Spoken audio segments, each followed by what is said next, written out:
Já parou para pensar que o vazio ocupa um espaço imenso?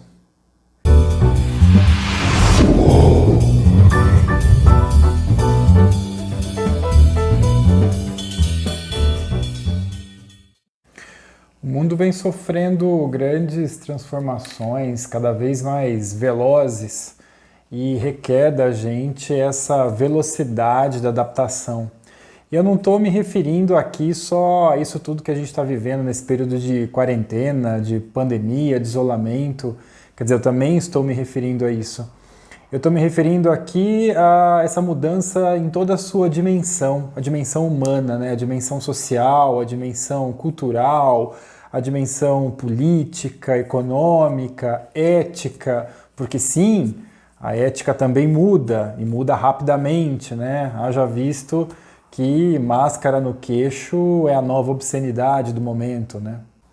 A questão é que todo esse processo de mudança, esse processo de adaptação, isso é inerente à espécie humana, isso a gente já sabe, né? A gente vive nessa espiral sem fim de mudança e adaptação. Não é isso, né, que é a questão.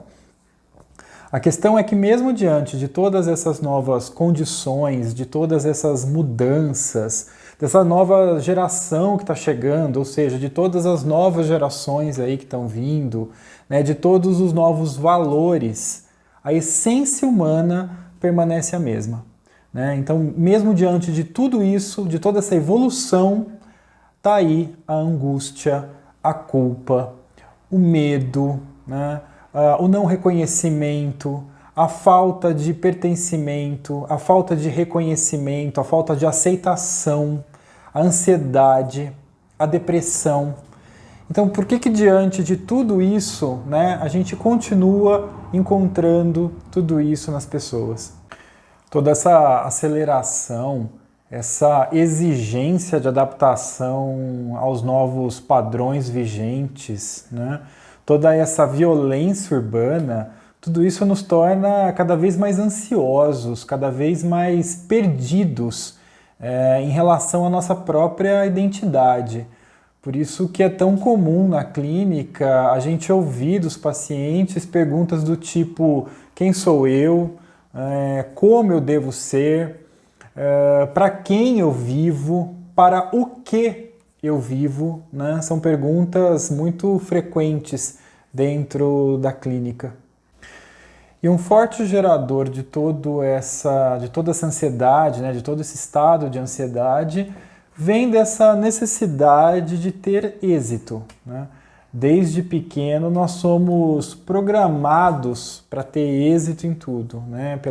Programados pela sociedade, programados pela família, para sermos bem-sucedidos em tudo. Bem-sucedidos profissionalmente, no dinheiro, nos relacionamentos, no aspecto físico, no corpo, bem-sucedidos na saúde, bem-sucedidos nas experiências de vida, né? Então, é um estado permanente de ansiedade que a gente tem por ter que atender a toda essa pressão, né? Toda essa exigência de êxito que a gente carrega o tempo todo nos ombros e na mente. É a cultura do mais capaz, né? A gente vive essa cultura do mais capaz, ou pelo menos daquele que aparenta ser mais bem-sucedido. É uma competição muito acirrada por um lugar ao sol, né? E aos poucos a gente vai tendo uma visão muito distorcida da vida, né? Perante tudo isso. A gente começa a valorizar o outro mais por aquilo que ele tem, ou pelo menos por aquilo que ele aparenta ter, do que pelo que ele realmente é, ou até pelo que ele poderia vir a ser, né? Essa cultura narcisista, né, que tanto nos impulsiona para esse estado de ansiedade, né, por essa ânsia de reconhecimento, é essa mesma cultura narcisista que nos esvazia, né, que nos coloca numa condição de baixa autoestima, quando esse não reconhecimento falha, quando eu me coloco numa condição em que eu acredito que eu não tive êxito, que eu não correspondi, que eu não estou atendendo aos padrões vigentes. A gente percebe muito na clínica atualmente que grande parte dos pacientes que procuram hoje um processo terapêutico, eles o fazem por questões relacionadas a esse sentimento de identidade, né? Questões relacionadas a baixa autoestima, quadros depressivos, mesmo quadro de ansiedade, um grau elevado de angústia, questões narcísicas, principalmente nos adolescentes, né, nos jovens. E a gente percebe nitidamente que muitas das vezes esse quadro de ansiedade, ele é proveniente desse conflito, né, desse conflito interno entre o excesso do mundo externo versus o vazio interno, né?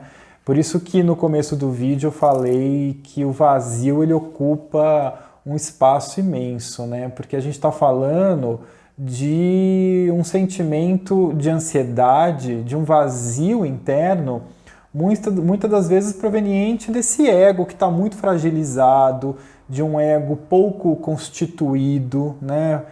Muito esburacado.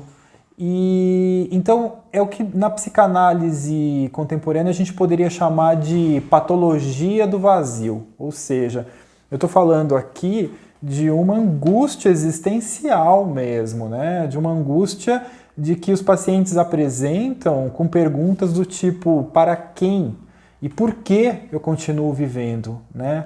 Então é esse conflito do vazio interno versus o excesso externo, porque eu pergunto assim, o que eu faço com tudo isso, né? Que sentido eu dou para tudo isso, né? Eu dou conta de toda essa demanda, de toda essa exigência, de todo esse padrão? O que de tudo isso cabe a mim, né? Então é um conflito interno muito grande proveniente desse vazio, né?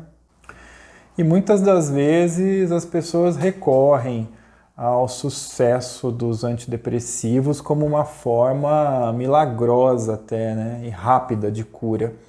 Mas eu insisto aqui em dizer que talvez só um bom processo psicoterapêutico é capaz de dar conta de todo esse sofrimento psíquico, né, é capaz de dar conta de fortalecer o ego dessa pessoa contra esse vazio interno.